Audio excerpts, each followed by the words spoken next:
This may well be another bit of coke, but let's do a live dig and see.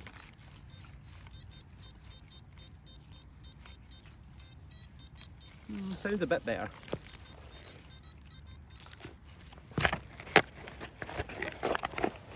Ground's a bit stony, also a bit frozen.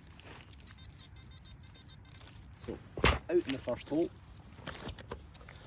and let's get the pinpointer on it and see what we can find. Pan that up a bit. I think we've got a button. We have got a button, and it's a gold button. Well, kind of. Is it a button? It's got an unusual... No, it's not a button. Is it a button? Looks like it's got a toothed edge, like a cog. Let's give it a little clean up and get you into the light a little bit better. So do you see what I mean about it looks like it's got a toothed edge, and it looks like in the centre as well there's been little teeth, but it's got sort of gold gilding on it, which is why initially I thought it's a button. On the back though, that's not a button fitting. Could be a stud, but I suspect it's more than likely a cog, a little mechanism, maybe out of a pocket watch if it's got that gold gilding on it. So I've had a few pocket watches off the fields over the years, so maybe this is part of a pocket watch mechanism. Oh well. Well, I didn't expect that to be a good signal because it sounded a bit iffy. Had a few bits of brass or copper alloy, just little fragments, and I thought that's what it was going to be, but I think I have got my first lead seal. Definitely got some Russian writing on it, as they often do. Let's give it a wee rub-a-dub and see how it looks. So often these seals are in Russian. This one is. I'm still waiting on someone translating for me. But on this side, you can see the date at the bottom, 1839. So this would have been attached to bales of flax that were brought over from Russia. And in the mills of Persia, using the power of water to drive the wheels and the machinery, they would mill the flax into linen bed sheets, linen pillowcases, linen tablecloths. It was a huge industry in Perthshire in particular, and through Tayside towards Dundee. They also used to produce jute, amongst other things, which was a really heavy fabric that was used to make things like Hessian sacks and hard-wearing carpets and so on. So 1839, bit of age to it, and a nice piece of social history. On to the next. Well, finds have been pretty dire, but I think I might have a good one.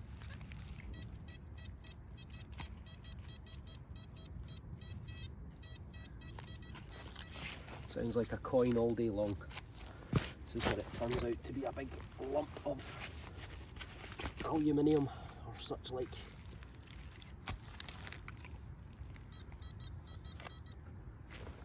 So we're out in the big frozen clod.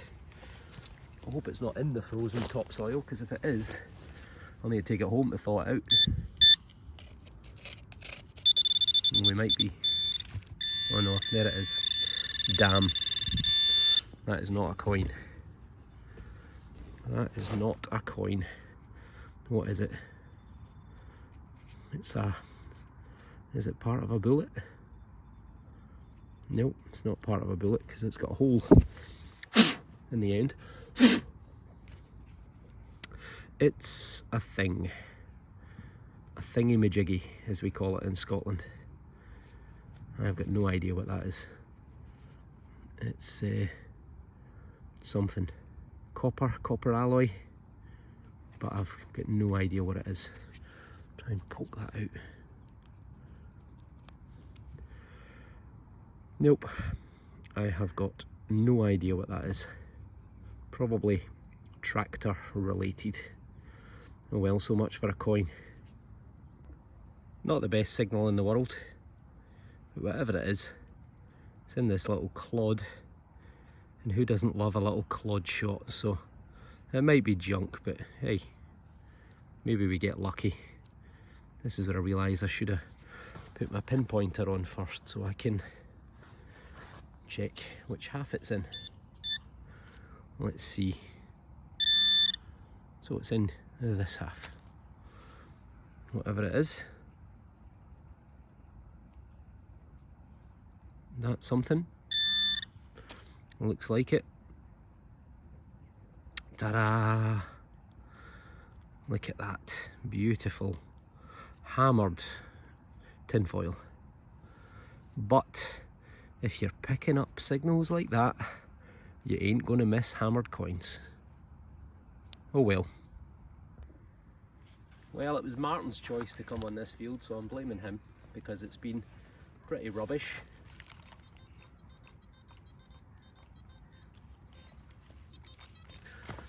I've got a digger. Doesn't sound amazing, but let's see what we get. Well, we might actually have something decent, or certainly coin-like. Do you see there? I caught a glimpse of green. Is it a coin, or is it a button? Moment of truth. It's a coin. You beauty. It is a coin. Because of the size of it, it looks like it's going to be a farthing. I would guess Queen Victoria. I think we've got a head facing to the left there, which would tie in. And we've got a date, 1864, I think that is. So that is Queen Victoria. Let's give it a wee rub and see. So there we go. 1 farthing, Britannia on the reverse. You've got the head, the shoulders and the trident and the words farthing. 1864. And on the other side we have Victoria DG, de Gracia. Other than that, I'm struggling. Brit Regina FD. So that is Victoria, by the grace of God, Queen of the Britons. Regina for Queen, Rex for King. And F for Fidelity, or Faith. And D for Defender. So Defender of the Faith. Queen Victoria. So young head. She's got her bun, her hair in a bun at the back. And this is her, what, 15 years or so, 10 years after she came to the throne. She ruled to 1901. Beautiful. At least I got a coin. The finds have been few and far between, but I've just got a farthing, and now Marty's just got another lead seal. Which is not surprising, given how many have come off this field. It's a nice one. It's one of these ones with a almost like a hammered coin cross. Oh, that could almost be like a swastika as well, couldn't it? And on this side, a few big random letters. Not sure what that says. A V and an O, an M and an N possibly. But it's that sort of hammered coin effect with a cross. Sometimes they have pellets in each of the the 4 corners, 3 pellets in each as well, but if this one did have that, it's long gone. Date wise, probably going to be 17 into the 1800s, but it's a find. Well done, Marty. This is going to be my last signal in this field. We've decided to move into the next one, so sod's law, this will be a gold hammered coin and will not go anywhere.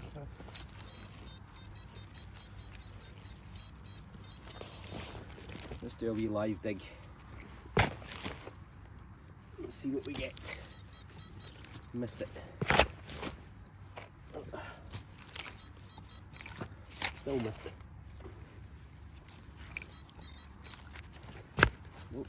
Oh, between frozen ground and stones. Not easy. Right, it's not out in this one. We'll get that off. There we go. Look at that. This is why I never detect near the edges of fields. We're only happen to be doing this bit because we're just about to leave this field and go into the one next door, so fingers crossed. It can't be any bloody better. Sorry, it can't be any worse. So we're going to head into the field next door. Hopefully no more of these. I can't seem to get out of this field. Every time I try to make my way for the exit, I get another signal.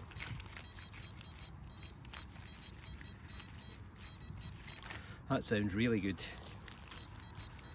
It's either going to be another tin can or it's going to be a coin. Do another live dig.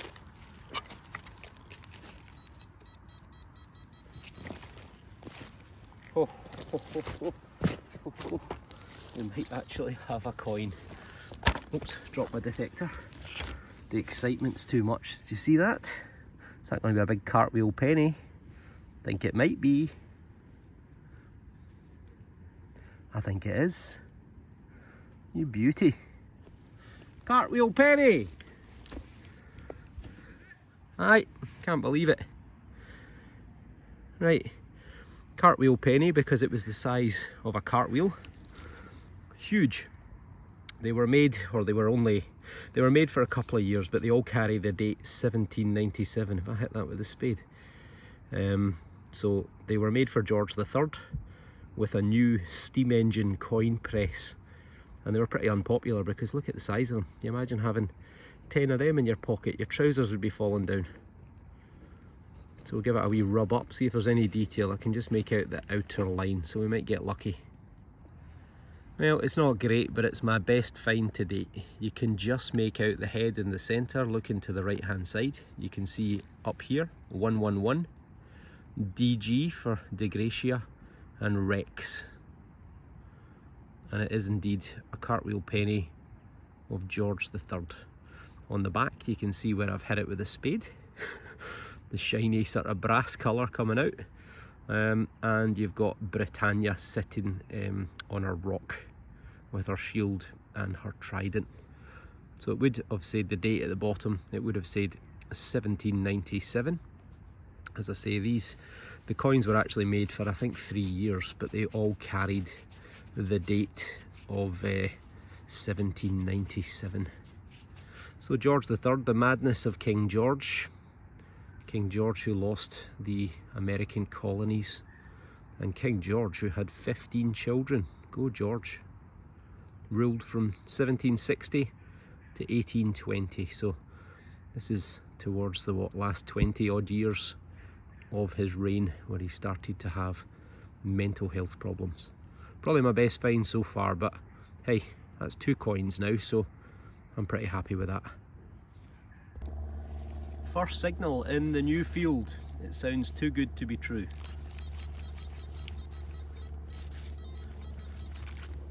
Who knows? Might get lucky, but I'm very close to the edge, so I'm thinking junk. But and it is pretty shallow as well. Let's see if we've got a big gold sovereign to get started.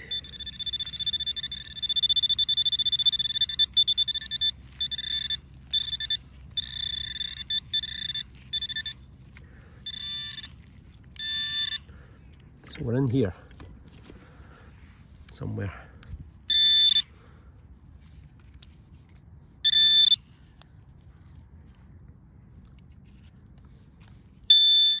Okay, what have we got? I see something white.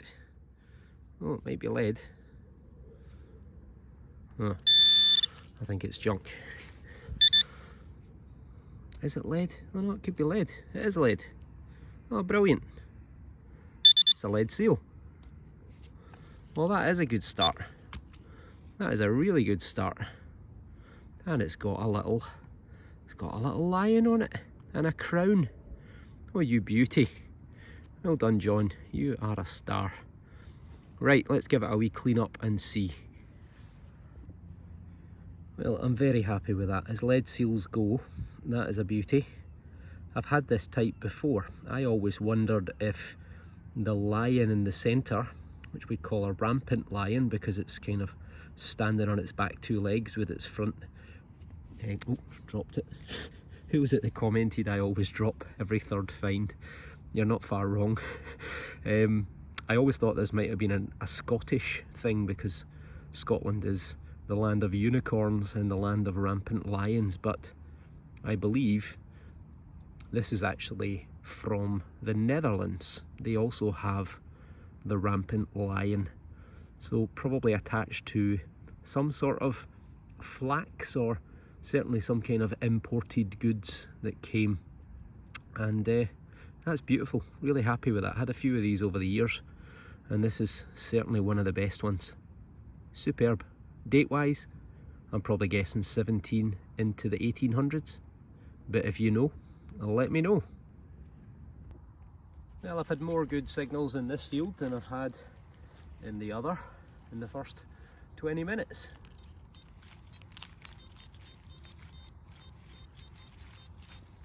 Let's see if we've got another Scottish hammered silver coin. Not far away from where I got the last one. Sounds alright. So, we're out the hole. This is a great thing about having a tripod, albeit I've put it out of shot. So let's bring you in a bit, give you a closer look.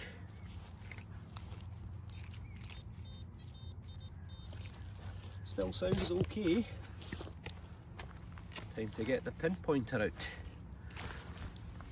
and see if we've got something good. Ho ho, we've got a coin, and I think it's suspendable. I think it's suspendable. Is it going to be a 5 pence? Oh, can't see. It's got that horrible colour to it that modern coins go. I certainly don't think it's going to be more than 40 or 50 years old. Oh, it might be a shilling. I think it is. I think it is a shilling. 1955? I think we've got 1955. Let's give it a clean and see. So it is indeed. It's a what we would still call a silver sixpence. You can see Elizabeth down the side there. That's the way up it would be, isn't it? I think, yeah. Elizabeth. So it's Elizabeth II, the present Queen. What is it that way around? No, I think it's that way. Oh God, who knows? What a mess it is.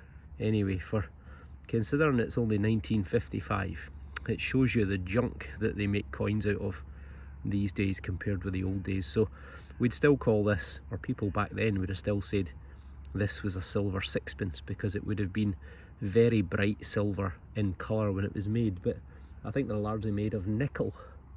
So in the soil they go this brown colour. You know, another 10 or 20 years you probably wouldn't get any detail off this at all. Oh, there we go. I think that's her head there. I think that's the right way up. So Elizabeth II, present Queen, and this is from the old days before decimalisation.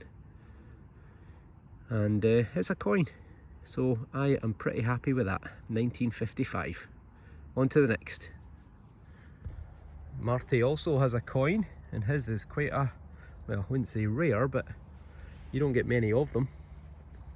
You have Edwardus V11, Edward VII, by the grace of God, King of the Britons, Defender of the Faith, Emperor of India. It's in great condition as well. Got a lovely patina to it. You can see his big bald head looking to the right. And we have a date of 1900. Get the bendy thumb on it. 1902. So this is just at the start of his reign. He took over in 1901 when his mother, Queen Victoria, who'd been on the throne for 60 years give or take, she popped her clogs, and Eddie, or Teddy as he was also known, the Playboy Prince, when he was the Prince of Wales, he had a bit of notoriety for being a womanizer, a drinker, a smoker. 40 fags a day, 20 cigars a day, And within, what, 8 years of being king, having waited all that time, he was dead as a dodo. So, kids, don't smoke, it's bad for you. But beautiful coin, lovely patina, beautiful olivey green colour. And he's a, you know, rarer coin because he ruled for such a short period of time. So we're doing well in this field. Let's see how we get on. We've got, I think we've got the Red Baron flying overhead. We've got a couple of biplanes circling us at the moment. Maybe they're having a wee dog fight. And we've got it, we've spotted it straight away. I always thought these were little caskets, little sort of keyholes for caskets, but I am informed by my followers, having found them for years, they are in fact loops for suspenders. Women's, men's, I'm guessing probably men's. I can't imagine women were wearing suspenders out in the middle of nowhere, but then who knows what happened back in the days. Oh well. Not the best signal in the world, but I think we've got another coin. I think it's a spendable because it is, as we say in Scotland, brune, which normally means, oh no, it's not, it's an older one again, it's another shilling. Well, not a shilling, not another shilling, but it's a sixpence I got last time, so this is going to be what, George VI. It's another one of these, what would have been a silver in appearance coin, but it has been in the ground, and because there's almost no silver content, it goes brown. Definitely can see the words 1 shilling. Let's give it a rub up and see. And here we go. Georgius. And I'm pretty sure that's George VI. If I remember my Georgies, there's that many of them. So this is the Queen, Queen Elizabeth II. This is her father. If any of you have seen the film, The King's Speech, with the stuttering monarch, that was him. His brother abdicated and he was thrust into the limelight, became the king, and had a terrible speech impediment. On the back, 1949, Fid Def, Defender of the Faith, with the lion above the crown. 1 shilling. Always forget what a shilling is. Is it 12 pence? 10 pence? Come on everyone, educate me. Anyway, it's before my time. Still, it's a coin. Brilliant. This one wasn't the best of signals, but it's a nice little find. That is a little pistol shot, a little pistol ball. It's been fired. You can see the impact mark there. This side nice and round, now that side flat, a little bit on the side there as well. So that's fired from a little, what in Scotland was called a dag, a D-double-A-G, a dag, a little flintlock musket, little percussion pistol, sorry, not a musket, a little pistol that was worn in your belt. And the idea was that you would, generally if you were in battle, you would fire it when you were within about 10 meters of your targets, and then charge, throw it away and charge, draw your sword, charge into the enemy. Really popular with the Jacobites during the late 1600s into the early 1700s. So could be a bit of age to this. Was it fired at a person, or was it fired at an animal, or was someone just having a bit of shooting practice? We'll never know, but it's a good sign that there's more to be had. So let's keep hunting. Not the best of signals, that one. I thought initially it's a broken coin, but it is a button, part of a sort of pewter button with a central circle for decoration in the middle. Date wise, probably 17 into the 1800s, so again, still activity around, so let's keep hunting. Well, that is us for today. I think I managed about 5 coins all in all. Marty's wee haul here. Certainly got a handful of stuff. He's got a nice lead seal, a couple of lead seals. Thought the coin, that was your best find, wasn't it? Yeah. 1 penny, 1902. Got a lovely patina to it. Edward VII. And then various other bits and bobs. Nice wee lead seals, a couple of. Not sure what that one says. Then this one with a different kind of decoration with the cross on the back. So I've got a similar pocket full of stuff, and not bad going for 3 or 4 hours. We are going to come back out on this field, I'm sure, soon, because we've turned up quite a few half decent finds now that it's been cut back, and we know that there's medieval coins to be had somewhere on this field, so we'll keep on hunting. A shout out to XP Metal Detectors in Toulouse in France. Bonjour, comment allez-vous? Hope you're well. Marty and I, look at us, both love our XP Gold Maxis. I wonder, is the XP Deus II all that it's supposed to be? 2 people here in Scotland. What size coil do you want, Martin? 11.